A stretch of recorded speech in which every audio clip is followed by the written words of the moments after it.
সাম্প্রতিক নানা বিষয় নিয়ে কথা বলবার অনুষ্ঠান এটি নিউজে আনোয়ার ইস্পাত নিউজ আওয়ার এক্সট্রা। আর সাম্প্রতিক সময় যে বিষয়টি আবারও আলোচনা সেটা হলো ক্রিকেট। আমরা গত কয়েক সাম্প্রতিক বছরগুলোতে আমরা যদি দেখি যে বিষয়টি পুরো জাতিকে এক করে ফেলে সেটি হলো ক্রিকেট। আমরা ক্রিকেটে হাসি, ক্রিকেটে কাঁদি, ক্রিকেটে আমাদের আবেগের একটা বড় উৎস হয়ে দাঁড়িয়েছে। এশিয়া কাপের ফাইনালে আবারও উঠেছে বাংলাদেশ, প্রতিপক্ষ ভারত। আগামীকাল মোড়ের বুকে আবারও সেই ফাইনালে মুখোমুখি হতে যাচ্ছে বাংলাদেশ। আমরা সেই ফাইনাল ম্যাচের আগে এই ক্রিকেট নিয়ে কথা বলবার জন্য আজকে নিউজ আওয়ার এক্সট্রায় তিনজন অতিথিকে আমন্ত্রণ জানিয়েছি। প্রথমে একটু পরিচয় করে দিই যে কারা আছেন আমাদের সঙ্গে। আজকে আছেন আমাদের সঙ্গে জাতীয় ক্রিকেট দলের সাবেক অধিনায়ক হাবিবুল বাশার সুমন, রয়েছেন সিনিয়র ক্রীড়া সাংবাদিক সাইদুর রহমান শামীম, রয়েছেন ক্রীড়া লেখক লিয়াকত আলী ভূঁইয়া। তিনজনকেই ধন্যবাদ জানাই আমাদের সঙ্গে আলোচনায় যুক্ত হবার জন্য। এবং রোড টু ফাইনাল, এশিয়া কাপের ফাইনাল, এটি আমাদের আলোচনার বিষয়। এবং আমরা এই খুঁটিনাটি আলোচনায় যাবার আগে একটু ভূমিকা আলোচনা শুনবার জন্য যেতে চাই হাবিবুল বাশার সুমন আপনার কাছে। কালকের ম্যাচে আমাদের কি প্রত্যাশা, নতুন করে বলবার কিছু নেই, সেটা আমরা জানি। কিন্তু এবারের এশিয়া কাপে বাংলাদেশের যদি আমরা একটু টাইমলাইনটা যদি আপনার কাছে একটু বিশ্লেষণ শুনতে চাই, যে আপনার কাছে কেমন মনে হলো বাংলাদেশ দলের পারফরমেন্স, কোনটি আসলে ভালো দিক, কোনটি দুর্বল দিক, কোনটি মনোযোগ দিতে হবে, একটু ছোট করে আপনার বিশ্লেষণটা শুনে আলোচনা শুরু করতে চাই। এবার এশিয়া কাপ যদি দেখেন, আমাদের কিন্তু অনেক কিছুর সাথে লড়তে হয়েছে। ওয়েদার কন্ডিশন খুব কঠিন ছিল, আমাদের সূচিটাও আমাদের জন্য চ্যালেঞ্জিং ছিল। আমরা দুবাইতে মনে একটা ম্যাচ খেলার সুযোগ পেয়েছি, বাকি সবগুলি খেলা আমাদের আবুধাবিতে যেয়ে খেলতে হয়েছে, যেটা আপনি জানেন যে প্রায় 1.5 ঘন্টা যেতে লাগে, আসতে এরকম 2 ঘন্টা, 1.5 ঘন্টা পরে 2 ঘন্টা লাগে। ব্যাক টু ব্যাক ম্যাচ ছিল, তো অনেক। প্লাস আমাদের সবচেয়ে বড় সমস্যা ছিল এবার ইনজুরি।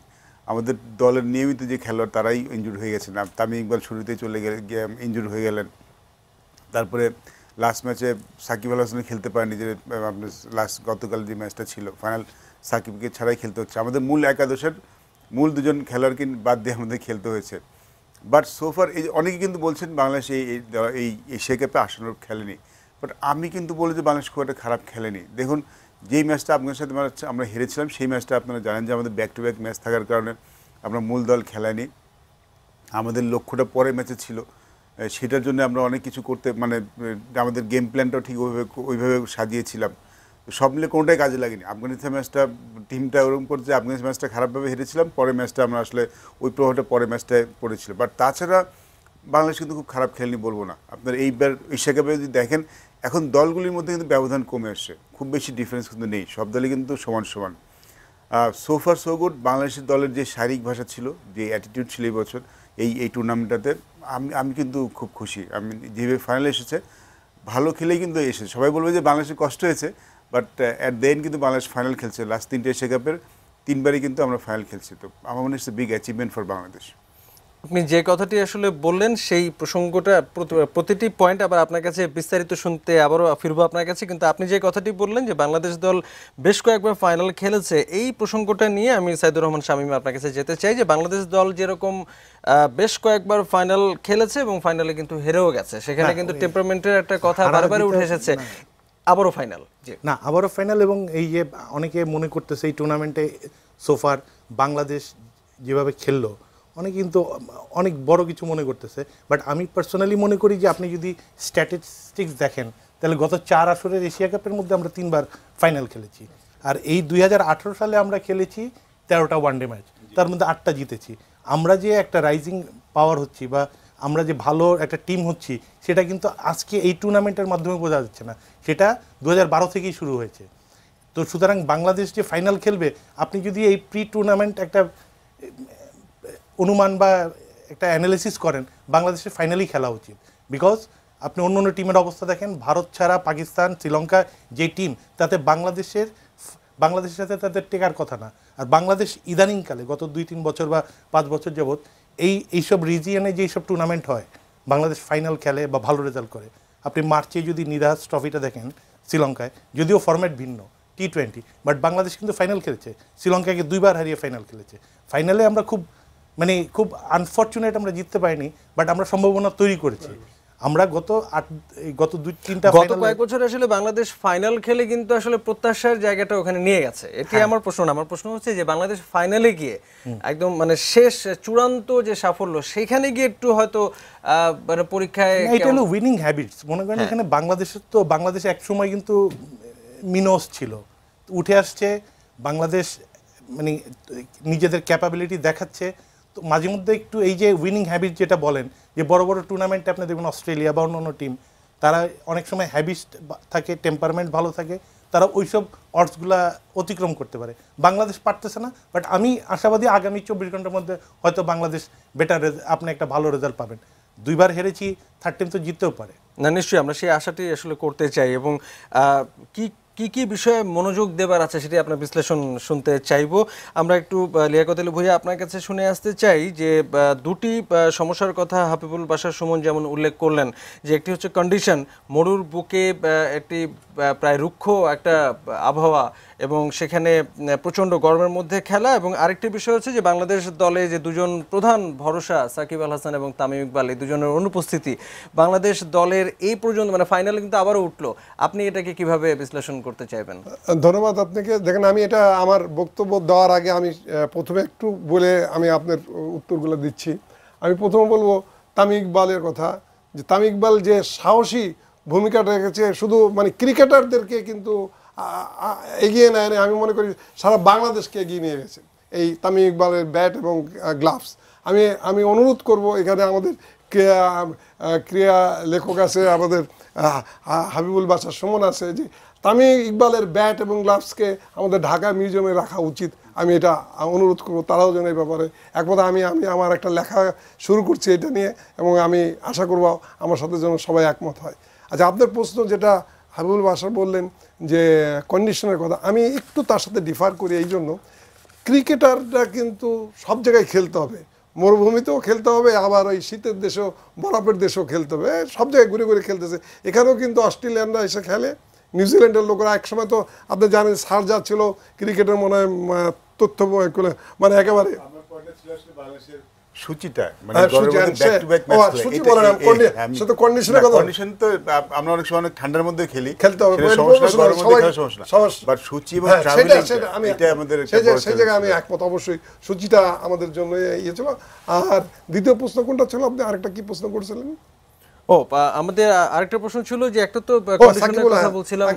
দেখেন, এটা কিন্তু আমাদের জন্য কিন্তু একটু হলো ভালো খবর। এই জন্য বলবো, দুঃখের খবর অবশ্যই, আমরা দোয়া করি তামিম সাকিব দুজনই ভালো হয়ে আসুক, কিন্তু এটা আমাদের জন্য ভালো খবর কি আমরা এখন থেকে শুরু করছি যে আমরা আমাদের নতুন জেনারেশনকে আমরা খেলতে অভ্যস্ত করবো। এখানে দেখেন, আমরা কিন্তু একজন প্লেয়ার কম হলেও পাচ্ছি, যেটা মিঠুনে দেখছেন 2টা ম্যাচ কিন্তু মিঠুন ভালো খেলছে, এবং আস্তে আস্তে মিঠুনের মধ্যে আর 2-1 জন ভালো করলে দেখা যাবে। কেন আমাদের তো এই সব জায়গায় শূন্যস্থান পূর্ণ করতে হবে। আজকে হাবিবুলের বাসারের জায়গায় কিন্তু শূন্যস্থান পূর্ণ করতে হবে, সারা জীবন তো সে খেলবে না।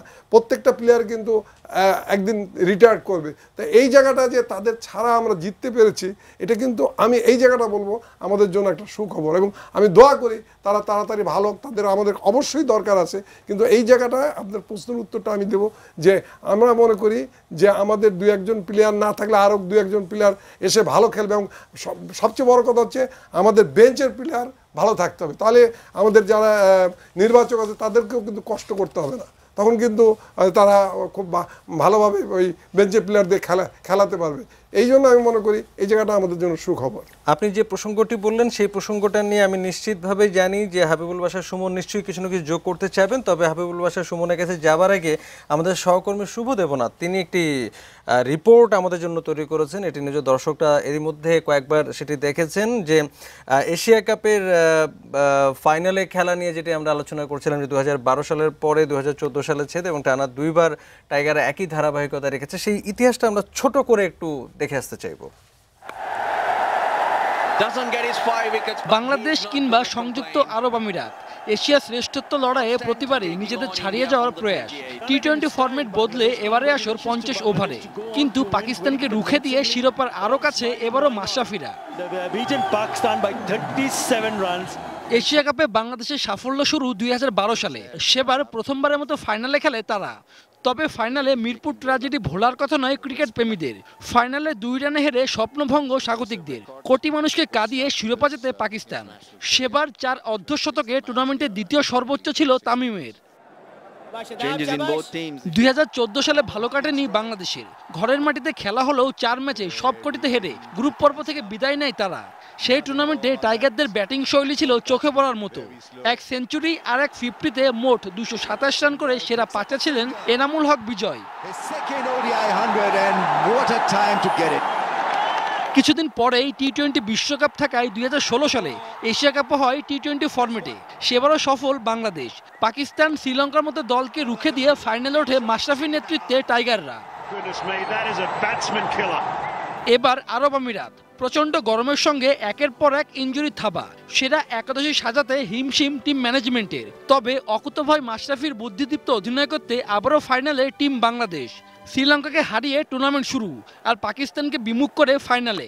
মাঝে ভারত আর আফগানিস্তানের বিপক্ষে দুটি বাজে ম্যাচ সত্ত্বেও সময়মতো খেলায় ফিরে সাফল্য নিশ্চিত করেছে দল। এমনকি তামিম আর সাকিবকে ছাড়া লড়তে হয়েছে তাদের। দলকে এত দূরে তুলে আনার ক্ষেত্রে 2012 ও 2014 অধিনায়ক মুশফিকের কৃতিত্ব কোনো অংশে কম নয়। মাশরাফির এটাই শেষ এশিয়া কাপ আসর। হার না মানা এই অধিনায়ককে তার সতীর্থরা কি উপহার দিতে পারবেন অধরা সোনার হরিণ? Shubho Debnath, sports desk, ATN news. শেষ লাইনটি যেমন বলছিলেন শুভ দেবনাথ যে মাশরাফির হয়তো এটাই শেষ এশিয়া কাপের আসর। এই বিষয়ে আমরা পরে হয়তো সময় পেলে আলোচনা করব, কিন্তু হাবিবুল বাশারের কাছে আমি যে প্রসঙ্গটি যেতে চাই, লিয়াকত আলী ভূঁইয়া যে বিষয়টি বলছিলেন যে সাকিব এবং তামিম প্রসঙ্গে, আমরা এখন যে জাতীয় দলটিকে দেখি সেটি কিন্তু অভিজ্ঞতা এবং তারুণের একটা চমৎকার মিশেল। কিন্তু আমরা আসলে পারফরমেন্স যদি একটু পর্যবেক্ষণ করি তাহলে দেখি যে অভিজ্ঞরাই কিন্তু বারে বারে দলের ত্রাণকর্তা হিসেবে আবির্ভূত হচ্ছেন এবং তারাই দলকে টেনে নিচ্ছেন। এবং এই কারণে একটা কথা বলা হয়ে থাকে যে অভিজ্ঞতা বিশেষ করে সাকিব, তামিম, মুশফিক, মাশরাফি তাদের উপরেই কিন্তু এক ধরনের নির্ভরতা, মাহমুদুল্লাহ তাদের উপর নির্ভরতা। এবং নতুন যারা দলে আসলে নতুন ঢুকছেন, সুযোগ পাচ্ছেন, তারা সেই হিসেবে হয়তো কিছুটা নিষ্প্রভ, হয়তো বা তাদের উপরেই হয়তো ভবিষ্যতের একটা সাফল্য বা বাংলাদেশের একটা বড় ভরসার জায়গা। কিন্তু সাকিব তামিমকে ছাড়াও বাংলাদেশ জিতে দেখালো, কিন্তু সেখানেও কিন্তু সেই অভিজ্ঞতার হয়তো ছোঁয়াই আমরা দেখলাম। আপনি ভবিষ্যতের বাংলাদেশ সামনে এগিয়ে যাওয়া, নতুন তারুণ্য, পুরনোদের উপর নির্ভরতা, এই পুরো বিষয়টাকে কিভাবে আপনি আসলে বিশ্লেষণ করতে চান? ব্যাপারটা আসলে এরকমই হওয়ার কথা, অভিজ্ঞরাই তো নেতৃত্ব দিবে, সবসময় সেটাই কিন্তু হয়ে আসে। সাথে তরুণরা হেল্পিং হ্যান্ড হিসেবে থাকে, তরুণরাও মাঝে মাঝে পারফরমেন্স করে। বাট যে কোনো দলে দেখবেন যারা সিনিয়র তাদের উপর কিন্তু এক্সট্রা বার্ডেন থাকে, তাদের উপরে কিন্তু চাপটা থাকে এবং তারাই কিন্তু মূলত পারফর্ম করে থাকেন। নতুন যারা আসছেন, আমাদের নতুন একটা সাকিব তামিমের যে পরে ব্যাচটা ছিল, টকিমোর, সৌম্য, সাব্বির, আরও কয়েকজন খেলোয়াড় ছিলেন যারা খুব শুরুতে ভালো করছিল, মাঝখানে কিছু অফর্মের কারণে আমাদের আবার নতুন কোনো প্লেয়ার নিতে হচ্ছে, একদম নতুন। আমরা আসলে চিন্তা করছি যে এখন যদি টিমটা দেখেন, আমাদের মূল ফোকাস কিন্তু নেক্সট 4 ইয়ার্স পরে। আমি সাকিব তামিমকে নিয়ে এখনই অনেক সবাই প্ল্যান করে ফেলছে, ওরা চলে যাওয়ার পরে কী হবে। আমার এখন এই চিন্তাটা একটু কম করলেই ভালো, লেট দেম প্লে। ওদের সামনে এখনও 4 বছর ক্রিকেট আছে, তো ওদের এখনই রিটায়ার্ড প্ল্যান আমরা না দিলে মনে হয় ভালো করবো। ওরা নিশ্চিন্তে খেলুক, ওরাই দায়িত্ব নিয়ে খেলছে, এটা খুব স্বাভাবিক। সিনিয়র প্লেয়াররা পারফর্ম করবে, সাথে জুনিয়ররা থাকবে, একটা দল তখনই এরকম ভালো করে। জুনিয়ররা আমরা কাজ করছি, ডেফিনেটলি আমাদের হাই পারফরমেন্স টিম আছে, আমাদের দল আছে, তো হাই পারফরমেন্সে যারা একটা গ্রুপ কিন্তু তৈরি হচ্ছে, যারা হয়তো এখনও ঠিক ন্যাশনাল টিমে আসার মতো নয়, কিন্তু আগামী 1-2 বছর পরে তারা কিন্তু তৈরি হয়ে যাবে। সো সবাই এত দুশ্চিন্তা করতে আমি একটু কম বলবো। ডেফিনেটলি এটা আমাদের টিম, আমাদের চিন্তা আমরা থাকি, বাট সাকিব তামিমরা যখন চলে যাবে বাই দিস টাইম, হয়তো ওদের কাছাকাছি প্লেয়ার পেতে আমাদের একটু কষ্ট হবে, বাট টিমটা কিন্তু নতুন প্লেয়ার কিন্তু চলে আসবে। এখন যারা পারফর্ম করছে না, ইট ইস ট্রু যে নতুন প্লেয়াররা এসে ঠিক পারফর্ম করছে না, কারণ আমরা কিন্তু এখন নতুন প্লেয়ারদের কাছ থেকে আশাটাও খুব বেশি করছি। দেখুন এখন যারা আছে সাকিব তামিম, ওরা কিন্তু আমাদের সময় এসেছিল, তখন কিন্তু চাপটা আমাদের উপরেই থাকতো, পারফরমেন্স প্রেশারটা আমাদের উপর থাকতো, এবং ওরা কিন্তু শুরুতে এসেই কিন্তু সেঞ্চুরি 50 প্রথম ইনিংসে কিন্তু করেনি, ওরা কিন্তু সময় নিয়েছে। তামিম ইয়ার প্রথম 50 করতে আমার কাছে অত স্ট্যাটস নেই, ও কিন্তু 10-15 ইনিংস সময় নিয়েছিল। সো আমাদের যারা নতুন আসছে তাদেরকে একটু সময় দিতে হবে, আমাদের একটু ধৈর্য কিন্তু ধরতে হবে, তাহলে এরা তৈরি করতে পারবো আমরা। বাট আমরা যদি শুরুতেই চাই যে নতুন যে আসবে সেই এসে একদম প্রথম ম্যাচে পারফর্ম করতে হবে, তাহলে ওদের উপর আসলে চাপটা অনেক বেশি পড়ে যাবে। আমরা কালকের ম্যাচে আসলে কি ঘটতে পারে বা কাদের উপর বেশি ভরসার প্রত্যাশার জায়গাটা থাকবে সেই বিষয়টা আপনার কাছে শুনতে চাইবো। একটা ছোট্ট বিরতি নিয়ে আমরা আমাদের আলোচনায় ফিরতে চাই, দর্শক সঙ্গে থাকবেন।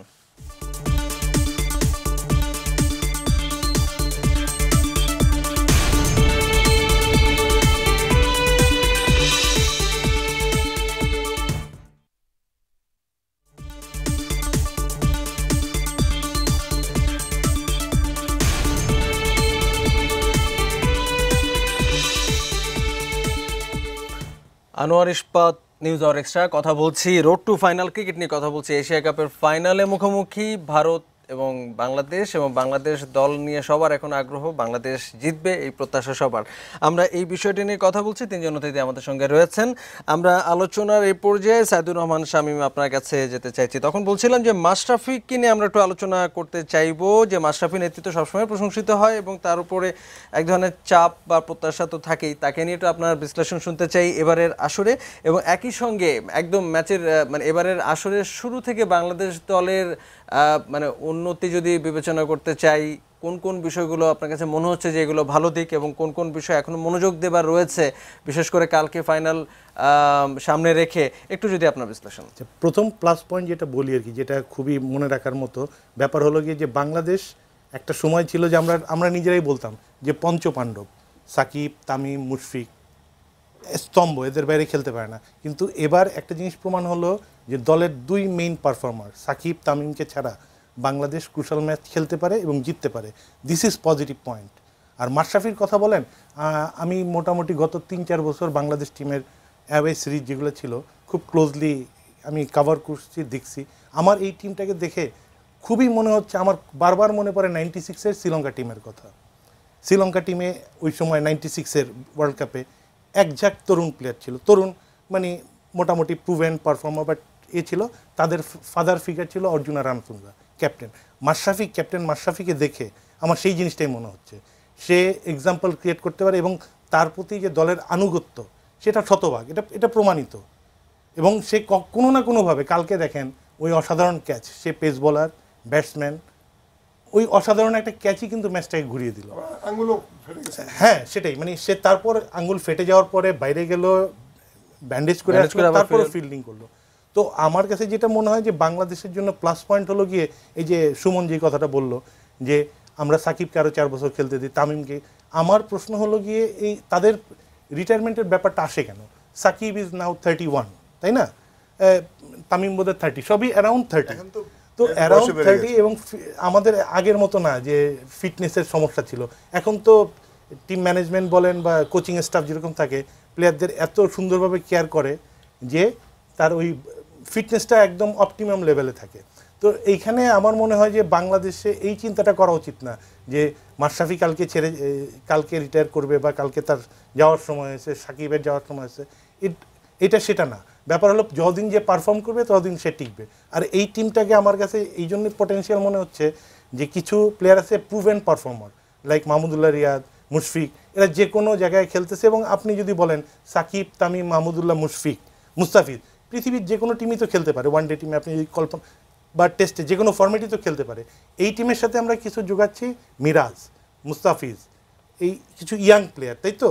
তো তাদেরকে আমরা যদি একটু ইন্সপায়ার করতে পারি, সময় দিতে পারি, তাহলে এই টিমটা তো আগামী 1 বছরের মধ্যে দাঁড়িয়ে যাবে। এবং আমি খুব আশাবাদী 2019-এ বাংলাদেশ ভালো করার যথেষ্ট চান্স আছে। ভালো বলতে আমি বলতেছি গতবার কোয়ার্টার ফাইনাল খেলেছে ওয়ার্ল্ড কাপে, তারপর চ্যাম্পিয়ন্স ট্রফিতে গেল সেমিফাইনালে খেলার সুযোগ আছে। আমাদের ব্যাপারটা হলো কি, আমরা জিনিসটা আমাদের একটু ভাবা উচিত যে ক্রিকেট আমরা বলি পেশেন্স, ধৈর্যের খেলা। ধৈর্যটা শুধু প্লেয়ারদের না, আমরা বিভিন্ন স্টেক হোল্ডার যারা খেলা দেখি, যারা ক্রিকেট অ্যাডমিনিস্ট্রেটর, যারা সিলেক্টর, তাদেরও একটা প্লেয়ারকে যখন প্রমোট করে বা ন্যাশনাল টিমে নেয় তখন তাদের উচিত যে তার উপর তো আস্থা রেখেই তো নিল, সেই আস্থাটা এত তাড়াতাড়ি ভেঙে দেওয়া উচিত না। 1-2 ম্যাচের জন্য ভেঙে যেতে পারে না আস্থা, যথেষ্ট সুযোগ দেওয়া উচিত। এই যে young player like Soumya, Mithun, এরা যদি প্রেশার ফ্রি না খেলতে পারে এরা তো নিজেদের পারফর্ম করতে পারবে না। আমাদের সবারই খুব সহনশীল হওয়া উচিত এবং একটা ম্যাচ, 2টা ম্যাচ, 5টা ম্যাচ বা একটা সিরিজ দেখে কখনো উপসংহারে আসা উচিত না। আমরা এই মানে পুরো টিমটা নিয়ে মানে এবারের দলটা নিয়ে নিশ্চয়ই সে আশাবাদে থাকতে চাই, কিন্তু আমরা যদি একটু কালকের ম্যাচের দিকে যদি একটু তাকাই যে আমাদের প্রতিপক্ষ আসলে ভারত, এবং সেখানে ভারত মানে একটা বড় দল এবং সেখানে বাংলাদেশের সীমাবদ্ধতাগুলো নিয়ে আমাদের একটা দুশ্চিন্তা কারণ নিশ্চয়ই থাকবে। বিশেষ করে ওপেনিং জুটিতে আমাদের একটা টালমাটাল অবস্থা রয়েছে বা ইনজুরির সমস্যা তো আসলে রয়েছে, যেখানে মুশফিকুর রহিম তিনি যদিও প্রায় সেঞ্চুরি করে ফেলেছেন বলতে গেলে, কিন্তু তিনি তো আসলে পুরো বডিতে টেপ পেয়েছেন। আসলে আমি একটা কথা বলি, মানে এটা প্রিভিয়াস অনেক স্ট্রিতে বলে আপনার যে টেম্পো, বাংলাদেশ টিমের এই টেম্পোটা চলে আসে। দেখেন প্রথম ম্যাচটা শ্রীলঙ্কার সাথে 137 রানে জিতলো, তারপর কিন্তু একদম মানে একটা চলে গেল, মানে পাহাড়ের সেখান থেকে আফগানিস্তানকে হারালো, পাকিস্তানকে হারালো। আমার মনে হয় যে এই টেম্পোটা যদি ফাইনালও বজায় থাকে, সাধারণত থাকে, তাহলে আমার মনে হয় ইনজুরি বা এইসব প্রবলেম হবে না। আর আমি একদম একটা বটম লাইন বলি, বাংলাদেশ যদি প্রথমে ব্যাট করে 250 রান করতে পারে, আর ইন্ডিয়ার ওপেনিং যে পেয়ার, সেই পেয়ারটা যদি ইনিশিয়ালি একটা ব্রেক থ্রু দিতে পারে, আমরা মনে হয় এগিয়ে থাকবো। আমাদের বোলিংটা অত্যন্ত ব্যালেন্স, ইন্ডিয়ার বোলিং ভালো, বাট আমাদের বোলিংটা যদি স্পিন পেস মিলিয়ে চিন্তা করেন অনেক ব্যালেন্স।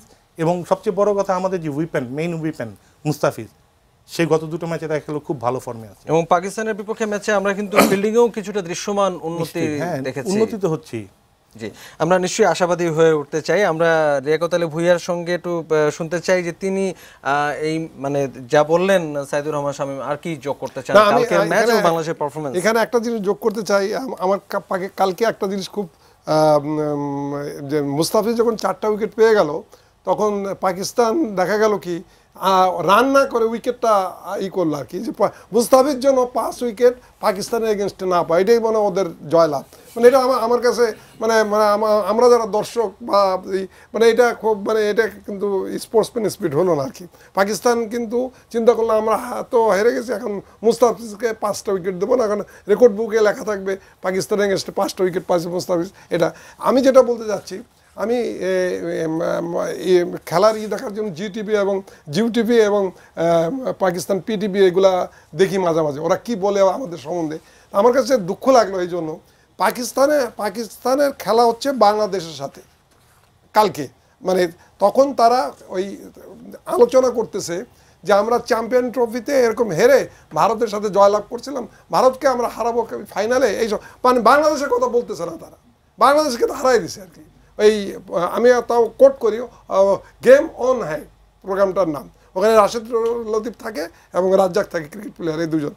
তারা আমি খুব চেষ্টা করতেছি, দেখি ওরা বাংলাদেশের প্লেয়ারদের নিয়ে আমার ভালো লাগবে যে একটা আলোচনা করতেছে এর সাথে, ওইটা আলাপই করতেছে, বলতেছে যে আমরা আগামীকাল 27 তারিখে 28 তারিখে কী করবো, শুক্রবার দিন এগুলা এইভাবে হবে, আমরা চ্যাম্পিয়ন ট্রফিতে হারাইছে। আমি এখানে তামিমকে যেমন ধন্যবাদ দিছি, আমি আরেকটা ধন্যবাদ দিতে চাই যে দুবাইতে দেখেন, আবুধাবিতে দেখেন, যে আমাদের যে আপনি জানেন আমাদের ওখানে কিন্তু ম্যাক্সিমাম শ্রমিক কাজ করে আর কি, তা আমি তাদেরকে ধন্যবাদ দিতে চাই, তারা যেভাবে প্রত্যেকটা খেলাতে এসে আমাদের খেলোয়াড়দেরকে, আমি তো মনে করি যে মিরপুরে খেলা হচ্ছে, আমি তো মনে করি চট্টগ্রামে খেলা হচ্ছে, এবং এই জন্য আমি আজকে আপনাদের মাধ্যমে তাদেরকে ধন্যবাদ জানাই। তারা যেন আগামীকালও মাঠে এসে আমাদের খেলোয়াড়দেরকে নিশ্চয়ই তারা এটা করবেন, আমরা সেই আশাটা অবশ্যই করতে পারি। আমরা একটু হাবিবুল বাশার সুমন, আপনার কাছে কালকের ম্যাচের আসলে একটা বিশ্লেষণ চুলচেরা যদি শুনতে চাই। কালকে ডেফিনেটলি আপনি শুরুতে বলছেন যে বাংলাদেশ ফাইনালে যে এখনও জিততে পারেনি, দিস ইজ এ ফ্যাক্ট যে আমরা এখনও কোনো বড় টুর্নামেন্ট জিতিনি। বাট আমার মনে হয় যদি বড় কোনো টুর্নামেন্ট জেতা শুরু করতে চাই, প্রবলি কালকের দিনটা সেই দিনটা হতে পারে, হওয়া উচিত বলে আমার বিশ্বাস। নর্মালি দেখবেন যে কোনো টুর্নামেন্ট, ইন্ডিয়া ডেফিনেটলি টুর্নামেন্টের favourite team without a doubt. ওদের ব্যাটিং বোলিং অনেক ব্যালেন্স এবং অনেক ফর্মেও আছে, ওদের ব্যাটসম্যানও ফর্মে আছে, বোলারও ফর্মে আছে, খুব ভালো দল। র্যাঙ্কিংয়ে 1 নম্বর ছিল, যদি এখন 2 নম্বর, বাট ইন্ডিয়া ওয়ানডেতে কিন্তু খুব ভালো দল। যে কোনো দেশে যখন ইন্ডিয়া খেলে ওয়ানডে ফর্মে, শর্ট ফর্মে দেখবেন ওদের পারফরমেন্স খুব ভালো হয় যে কোনো কন্ডিশনে। কিন্তু ওরা আনবিটেবল না, মানে এমন না যে ওরা হারানো যায় না কিংবা এরকম দল কিন্তু না, দে আর বিটেবল। আর আমাদের যদি দেখেন আমাদের টিম কিন্তু এত ভালো করছে, কিছু স্ট্যাটস কিন্তু আমরা অনেক সময় খেয়াল করি না। আমাদের বোলাররা কিন্তু গত 1 বছরে আমাদের বোলাররা এই যতগুলি টেস্ট প্লেইং নেশন আছে তাদের মধ্যে সবচেয়ে ভালো উপরে আছে কিন্তু। এবং আমাদের মিডলাররা অন্য যে কোনো দেশের থেকে কিন্তু বেশি রান কন্ট্রিবিউট করছে দলের জন্য। এই দুটি জায়গায় কিন্তু আমাদের অনেক এগিয়ে আছি। যদি আমাদের ওরকম খুব বেশি দেখা যায় না 5 উইকেট 6 উইকেট, কিন্তু আমরা কিন্তু অ্যাজ এ টিম হিসাবে কিন্তু খুব ভালো, এবং আমরা যদি একটা টিম হিসাবে খেলি তখন কিন্তু ভালোই খেলি। এই ফাইনালটা আমি জানি না, ফাইনাল যে কোনো কিছু হতে পারে, যখন আপনি ফাইনাল উঠবেন তখন কিন্তু আসলে যে কোনো কিছু চাপটা ডেফিনেটলি ইন্ডিয়ার উপর বেশি থাকবে, কারণ ইন্ডিয়া চাইবে না আর একবার জিততে চাইবে। আমরা বরং অনেক নির্ভর হয়ে নির্ভর বলতে চাচ্ছি যে আমরা আমাদের উপর চাপটা কিন্তু কম থাকবো এই হিসাবে ইন্ডিয়ার থেকে। যে কোনো কিছু হতে পারে। আমি চাইবো যে শামীম একটু আগে যে বললেন, হ্যাঁ কালকের আমাদের ওপেনিংটা হয়তো ভালো হচ্ছে না, বাট কালকে আশা করি কালকে ক্লিক করতে পারে। ক্রিকেটের ল অফ এভারেজ বলে একটা কথা আছে, আপনি তো সবসময় খারাপ করতে পারেন না, একটা সঙ্গে ভালো করবেন। বাট তারপরে কিন্তু আমরা প্রতি ম্যাচে কিন্তু রান করছি, একটা ম্যাচ ছাড়া সব ম্যাচে কিন্তু আমরা মোটামুটি রান করেছি, জেতার মতো রান করতে পেরেছি। আমার মনে হয় টসটা খুব ইম্পর্টেন্ট হতে পারে কালকে। দুবার খেলা পরের দিকে ব্যাটিং করাটা কিন্তু একটু হলে টাফ হয়। ফাইনালে হয়তো ওরা একটু উইকেটে একটু এক্সট্রা বাড়তি যত্ন নিতে পারে, একটু অন্য ডিফারেন্ট উইকেট হতে পারে। বাট সোফার এশিয়া কাপের ম্যাচগুলি যা দেখলাম, পরে আগে ব্যাটিং করতে পারলে মনে সুবিধা। ইন্ডিয়া যদিও পরে ব্যাটিং করতে স্বাচ্ছন্দ্য বোধ করে, পরে স্বাচ্ছন্দ্য বোধ করে, বাট আপনি যদি লাস্ট ম্যাচে দেখেন ইন্ডিয়ার বিরাট কোহলি না থাকে, ওদের সবচেয়ে বড় প্রবলেম হচ্ছে যে ওদের মিডল অর্ডার কিন্তু অত ভালো নয়। ওদের দুজন ওপেনার খুব ভালো, যখন রান করে অনেক বড় রান করে, বাট ওপেনাররা যদি আমরা যদি নিয়ে নিতে পারি, ওদের মিডল অর্ডার কিন্তু আমরা লাস্ট ম্যাচে দেখেছি কিন্তু আফগানিস্তানের সাথে ওদের 100 রানের পার্টনারশিপ হওয়ার পরেও ওরা কিন্তু ম্যাচটা শেষ করে বের করে নিয়ে যেতে পারেনি। তো আমার মনে হয় যে আমি 50-50 বলবো। আমি বলবো না যে ইন্ডিয়া অনেক এগিয়ে আছে, বাংলাদেশ অনেক পিছিয়ে আছে, অথবা বাংলাদেশ অনেক এগিয়ে আছে, ইন্ডিয়া অনেক পিছিয়ে, এরকম না। আমি বলবো কালকের ম্যাচ ফাইনালটা যে কারো হতে পারে। আমি চাইবো কালকের দিনটা দিয়ে বাংলাদেশ শুরু করুক প্রথম। নিশ্চয়ই এটা আমরা মানে 16 কোটি মানুষ সবাই নিশ্চয়ই একই প্রার্থনা, একই প্রত্যাশা। একটু টেকনিক্যাল আলোচনা আপনার কাছে যদি একটু পাই, যে কালকে বাংলাদেশের মনোযোগ বা একটু বাড়তি পরিচর্যা কি হওয়া উচিত, বা আপনার মাঠের অভিজ্ঞতা থেকে যদি ব্যাটিংয়ে দেখেন, ডেফিনেটলি ওদের দুজন ওপেনারকে আগে ফেরানো খুব ইম্পর্টেন্ট। কারণ ওরা দুজনই যখন রান করে দেখবেন বড় রান করে, এবং তখন কিন্তু রানটা অনেক সময় মানে নাগালে বাইরে চলে যায়। কারণ এখানে যদি আগে ব্যাটিং করে কেউ 260+ করে চেস করা খুব ডিফিকাল্ট হবে। আর আমাদের ডেফিনেটলি যদি ওপেনিংটা ভালো, আমাদের বোলিং ভালো হচ্ছে, ফিল্ডিং তো ফ্যান্টাস্টিক। কালকে খুব ভালো ফিল্ডিং করেছি, অসাধারণ ফিল্ডিং করেছি, খুব ভালো কমিটমেন্ট ছিল। টপ অর্ডার থেকে যদি একটা বড় রান হয় তাহলে খুব ভালো হয়। এই একটা জিনিস ছাড়া আমার বাকি সব ঠিক আছে। ফিল্ডিং এবং বোলিং নিয়ে আপনি অনেক মানে পজিটিভ কথা বলছেন, এবং আমরা আশা রাখতে চাই আসলে টপ অর্ডারের দিকে বাড়তি মনোযোগ থাকবে। ইনজুরি কি আমাদের বাড়তি দুশ্চিন্তা আরো বাড়াবে কিনা? ইনজুরি তো ডেফিনেটলি কনসার্ন। এই পুরো টুর্নামেন্টটা এটা নিয়ে আমাদের গিয়েছে, যার জন্য আমরা অনেক পরিবর্তনও করতে হয়েছে। বাট সোফার আমি মাশরাফির ব্যাপারটা জানি না, মাশরাফি আসলে কী অবস্থা। আমার মনে হয় মুশফিকুর রহিম ঠিক আছে, ওর যে ইনজুরি সেটা নিয়ে খেলবে। আর মুশফিকুর রহিম এমন একটা ক্যারেক্টার যে আসলে বসে থাকতে পছন্দ করে না। আপনি তো ওকে বিশ্রামও দেন, ও কিন্তু বিশ্রাম নেবে না, ও খেলতে চাইবে আর কি। তো ওইটা নিয়ে তেমন কোনো দুশ্চিন্তা নেই। যেটা ছিল সাকিব তো চলে আসছে, সাকিব ওইটা তো ডেফিনেটলি অনেক বড় সেটব্যাক আমাদের জন্য। আমাদের এখন একটা বোলার কম নিয়ে খেলতে হচ্ছে। আমি জানি না কাল টিম ম্যানেজমেন্ট কী করবে, বাট সেটা একটা সবচেয়ে বড় আমাদের পিছিয়ে মানে সেটব্যাক। এছাড়া সোফার যারা আছেন আমি যত জানি সবাই ঠিক আছে। সৌম্য সরকার তো দেখলাম কালকে বেশ কয়েক ওভার বল করেছেন। হ্যাঁ, কারণ আমার কালকে যেহেতু আমরা 10 ওভার কিন্তু 4 জন জেনুইন বোলার খেলেছি, মানে 4 জন রেগুলার বোলার, আর 10 ওভার আমাদের ম্যানেজ করতে হতো। সেটা সৌম্য সরকার, রিয়াদ মাহমুদুল্লাহ করেছে, 15 ওভার করেছে। সো এখানে কিন্তু মাশরাফির ক্যাপ্টেন্সির কথা বলতে হবে যে ওই 10 ওভারটা নিয়ে আমিও খুব দুশ্চিন্তা করছিলাম যে এই 10 ওভার কী হবে। কারণ আপনি যত রান করেন এই 10 ওভার সামটাইমস ইম্পর্টেন্ট হয়ে যায়। কারণ এই দুজন কিন্তু ভালো বল করেছে, but they are not regular bowler, নিয়মিত বোলিং করে না। এই দুজনকে ঠিক মতো ব্যবহার করা খুব ইম্পর্টেন্ট ছিল, সেটা মাশরাফি কালে খুব ভালো মতো করেছে। যদিও আমাদের আলোচনার বিষয়ে মাশরাফি নন, কিন্তু যেহেতু আপনি সাবেক অধিনায়ক, এটা আপনার দৃষ্টিতে এক লাইন শুনে নিতে চাই মাশরাফি সম্পর্কে। মাশরাফির অধিনায়কতে কি জাদু আছে? মানে একটা প্রশ্ন আর কি, সবার কাছে একটা বড় কৌতূহল, কি জাদু? না, একটা ক্যাপ্টেনের জন্য সবচেয়ে ইম্পর্টেন্ট তাকে তার টিমমেটরা কী চোখে দেখছে। আমাদের মাশরাফি খুব well respected by all the teammates, এটা খুবই ইম্পর্টেন্ট। আপনি যদি কোনো ক্যাপ্টেন সফল হতে চায়, তার প্রতি বাকিদের শ্রদ্ধা থাকতে হবে। সেটা মাশরাফির প্রতি বাকি টিমের সবার আছে, সেটা সে আদায় করে নিয়েছে। এবং সবাই জানে যে এই ক্যাপ্টেন আমাদের জন্য আছে, যে কোনো মুহূর্তে যে কোনো সময় সে আমাদের পাশে থাকবে। এটা ওর সবচেয়ে বড় মানে পাওনা। এই জন্য দেখবেন ও যেটা বলে ওরা কিন্তু টিমমেটরা সেটাই জান দিয়ে সেটা করার চেষ্টা করে। কালে কিন্তু আমি শিওর যে সাকিব না থাকায় একটু বাড়তি অনুপ্রেরণা দিতে হয়েছে ওকে, এবং সেটা খুব ভালোভাবে করে দেখেছে সবাই যে সাকিব নেই, তামিম নেই, তারপরে আমরা জিততে পারি। কালকে যদি আপনি ফিল্ডিং কমিটমেন্ট দেখেন, এত কমিটমেন্ট কিন্তু অনেকদিন দেখা যায়নি। তো ওই যেটা বললাম, সাকিব মাশরাফির সবচেয়ে বড় গুণ সবার শ্রদ্ধাটা পাওয়া, ওকে সবাই খুব রেসপেক্ট করে। মানে এটাকে কি আপনি এগিয়ে রাখছেন এই গুণটাকে? হ্যাঁ, এটা মানে আপনি ডিসিশন তো একটা অনেক বড় ব্যাপার। কারণ ক্রিকেটের ক্যাপ্টেন এমন একটা বিষয় যে আপনার ডিভিশনের টিম হেরে যাবে, আপনার ডিভিশন টিম জিতবে। ঠিকমতো টিমটাকে ইউজ করা, আপনার টিমের শক্তিমত্তা দুর্বলতা বুঝতে পারারও খুব ইম্পর্টেন্ট। যেমন কালকে আমরা একজন বোলার কম খেলিয়েছি, 10 ওভার আমাকে বোলিং করাতে হবে। তো তারা রেগুলার বলে না, তাদেরকে কখন কোন সময় বোলিং করাবো, কখন ওই 10টা ওভার বের করে নিয়ে আসবো, সেটা বুঝতে পারা তো অনেক বড় বড় একটা হিসাব নিকেশের ব্যাপার। অনেক বড় হিসাব নিকেশ ছিল, সেটা সে দুর্দান্তভাবে খুব ভালোভাবে করেছে কালকে। আচ্ছা, আমরা সময় পেলে অবশ্যই আপনার কাছে এই বিষয়ে আরও শুনতে চাইবো, কালকের ম্যাচ নিয়ে এবং বাংলাদেশ দলের ভালো মন্দ নিয়ে শুনতে চাইবো। আমরা একটু সাইদুর রহমান শামীমের কাছে একটু ঘুরে আসতে চাই।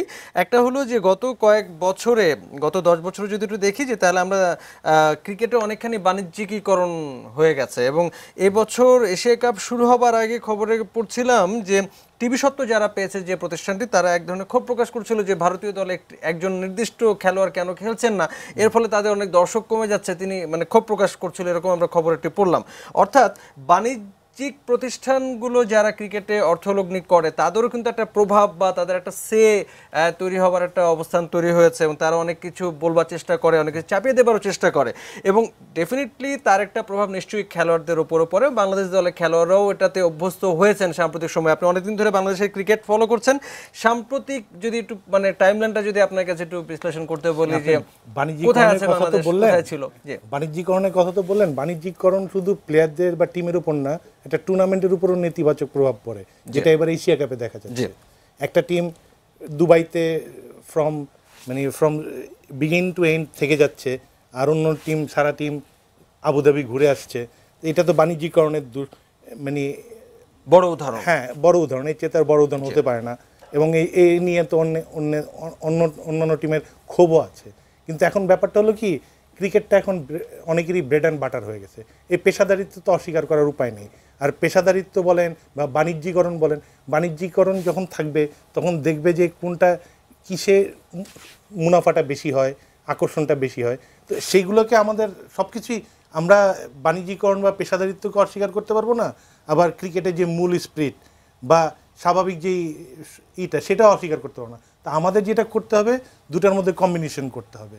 আর আজকে বাংলাদেশ, এই প্রসঙ্গে একটু বলি, হয়তো বা অপ্রাসঙ্গিক মনে হতে পারে যে আমরা প্রায় এখন অভিযোগ করার যথেষ্ট কারণ আছে যে আমাদেরকে বাংলাদেশ টিমকে পরপর 2 দিন 2 শহরে যায় খেলতে হয়। এটা হয়, আবার কোনো দল করে না। এটা অল অ্যাবাউট পারফরমেন্স। বাংলাদেশ যদি একটা সময় ভারতের পর্যায়ে বা ওরকম যদি বাংলাদেশের খেলার যদি বাণিজ্যিক উপাদান থাকে বা বাণিজ্যিকই থাকে, বাংলাদেশও পাবে। এটা সত্যিকার অর্থেই সব কিছু পারফরমেন্সের উপর নির্ভর করে। এবং বাংলাদেশ কিন্তু যদি আপনি ক্রিকেট বিশ্বের কথা চিন্তা করেন, তাহলে বাংলাদেশ কিন্তু ভারতের পর সবচেয়ে বৃহত্তম বাজার। 17 কোটি মানুষ আমরা এই ক্রিকেট দেখি এবং আমাদের বাঙালি যারা, বাংলাদেশি যারা বিভিন্ন দেশে আছে, আপনি গ্যালারিতে দেখেন, ইংল্যান্ডে যান বা সার্জায় যান, গ্যালারিতে যদি বাংলাদেশি খেলা থাকে দেখা যায় গ্যালারির 80% লোক বাংলাদেশি। হ্যাঁ, সেই সব জায়গায়। একটু অ্যাড করি আপনার সাথে, কোনো কথা শুনেছিলাম যে দুবাইতে খেলা নেই, ভারতের খেলা নেই। ওরা কিন্তু বলছিল যে যেহেতু ভারতের খেলা মানুষ বেশি দেখে, টিকিট সেল বেশি হয়, যার জন্য ওরা দুবাইতে খেলছে। বাট আপনি যদি বাংলাদেশের খেলাগুলি দেখেন আর এই খেলা দেখেন, আমাদের ভারতের সাথে কিছু খেলা গ্যালারি অনেক খেলা না, তা তো বটে, কিন্তু বাংলাদেশের কোনো খেলায় কিন্তু দর্শক খেলে কোনো খেলা ছিল না। আমার মনে হয় এই ট্রফিটা পেলে এবং বাংলাদেশের ক্রিকেটটা একটু এগিয়ে যাবে।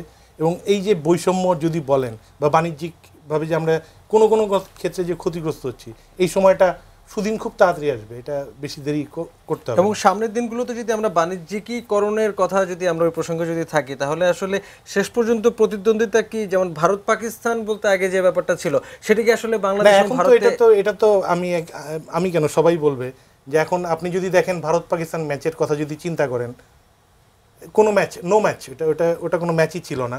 বাংলাদেশের সাথে আপনি গত কয়েকটা ম্যাচে ভারতের খেলার কথা চিন্তা করেন, নিধাস ট্রফি নিশ্চয়ই মনে আছে, T20 বিশ্বকাপে যে ভারত বাংলাদেশ ম্যাচ, এক্সাইটমেন্ট বলেন, আগ্রহ বলেন, এটা সোশ্যাল মিডিয়া যদি বলেন, সবকিছু এখন ভারত বাংলাদেশ ক্রিকেট ম্যাচ নিয়ে। ভারত পাকিস্তানের ম্যাচের প্রতি কিন্তু এখন খুব একটা আগ্রহ নাই। এবং এটা খুব নিশ্চিতভাবে বলতে পারি যে আগামী 1 বছর 2019-এর বিশ্বকাপ যাক, আপনি দৃশ্যপট পাল্টে যাবে। বাংলাদেশ দেখা যাবে এশিয়ায় ভারত আর বাংলাদেশই আছে। মানে আমরা চিরপ্রতিদ্বন্দ্বী অর্থে আসলে এই দুটো দেশকে আসলে হয়তো চিরপ্রতিবেশী হবে, চিরপ্রতিদ্বন্দ্বী। আমরা একটু হাবিবুল বাশার সুমনের কাছে আবার একটু ফিরতে চাই। সাম্প্রতিক সময়ে কি ইনজুরির খবরগুলো কি আমাদের কাছে একটু বেশি আসছে কিনা, বা আপনি কি এটাকে পেছনে অন্য কোনো কারণ বা কিছু দেখেন কিনা, যে আমরা দেখছি যে আমাদের যাদের উপর বেশি ভরসা তারা মাঝে মধ্যে কিন্তু ইনজুরি আক্রান্ত হচ্ছেন, এটা কি বাড়তি চাপ, বাণিজ্যিকীকরণের কথা যেরকম আসলে বলছিলাম? না, আসলে ব্যাপারটা এরকম নয়। আপনি যদি ইনজুরিগুলি দেখেন, সবগুলো ইম্প্যাক্ট ইনজুরি। আপনি যদি বেশি খেলার চাপে যদি ইনজুরি হয়, সেগুলো বেসিক্যালি মাসল পুলটা, এগুলি বেশি হয়। যেগুলো ইন্টারনাল ইনজুরি বলে থাকি, বাট যেগুলো ইম্প্যাক্ট ইনজুরি এগুলি খেলতে খেলতে হয়েছে। এটা খুব স্পোর্টসে খুব স্বাভাবিক একটা ব্যাপার। আর যেহেতু এখন খেলাটার সংখ্যা অনেক বেড়েছে, আমরা এখন প্রচুর খেলা খেলছি, যার জন্য ইনজুরি হওয়ার সংখ্যাটা একটু বেড়েছে। But nothing to do with মানে যে আপনার কাউকে জোর করে খেলানো হচ্ছে। এখন কিন্তু আমাদের টিমে কিন্তু খুব ভালো ফিজিও কাজ করেন, খুব ভালো ট্রেনার কাজ করেন, এবং তারা কিন্তু খুব হাইলি কোয়ালিফাইড। তারা কিন্তু কোন প্লেয়ারকে কতখানি লোড দিতে হবে, কোন প্লেয়ার কতখানি লোড নিতে পারবে, সেগুলো কিন্তু সবসময় মেজার করে থাকেন, এবং একটা ডাটা কিন্তু তার কাছে থাকে। তো যেটা হয়, এবং কেউ না পারলে তাকে তো আসলে জোর করে খেলানো হয় না। বা যেটা বলছিলাম, ইনজুরিগুলি হচ্ছে মূলত সবগুলো কিন্তু ইম্প্যাক্ট ইনজুরি। বল লেগে হাত ভেঙে গেছে, এটা তো আসলে কিছু করার নেই।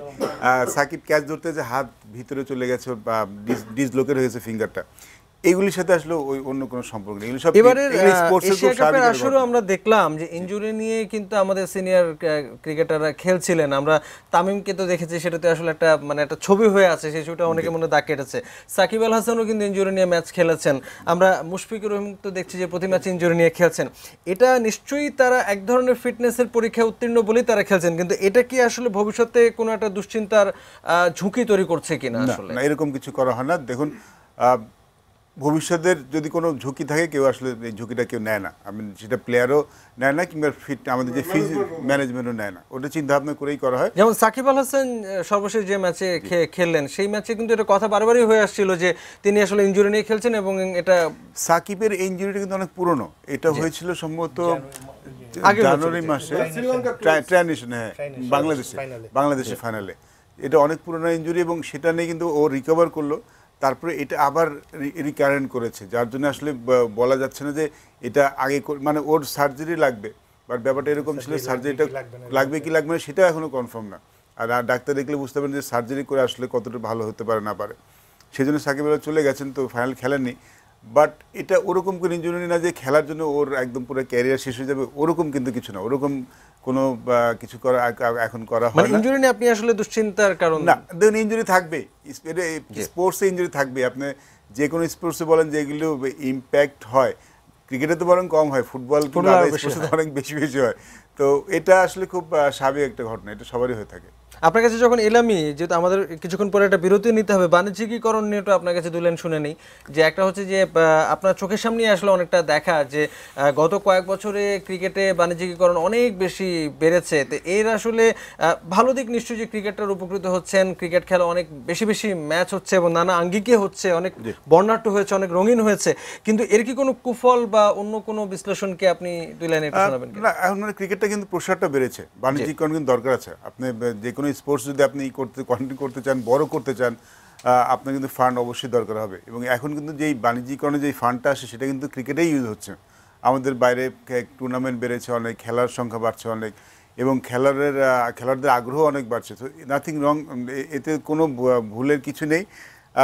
বাট যেটা আমার একটু প্রবলেম আছে সেটা হচ্ছে আপনাদের এই শর্টের ফরম্যাট নিয়ে। আমি আসলে যে T10 এগুলির পক্ষে নেই, এটা আসলে টু মাচ হয়ে যায়।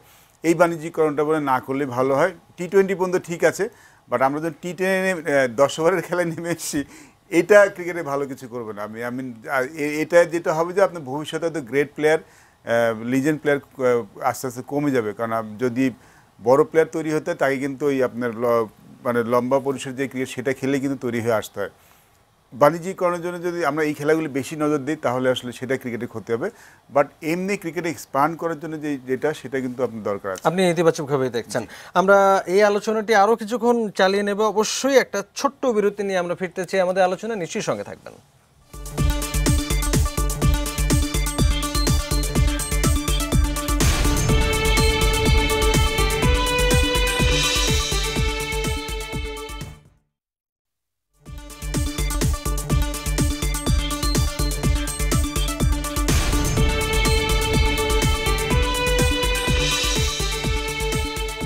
দর্শক, ফিরলাম নিউজ আওয়ার এক্সট্রায়। আমরা কথা বলছি রোড টু ফাইনাল। এই বিষয়টি সামনে রেখে তিনজন অতিথি আমাদের সঙ্গে রয়েছেন। আলোচনা একদম শেষ পর্যায়ে রয়েছে, শেষ অংশের ছোট অংশ।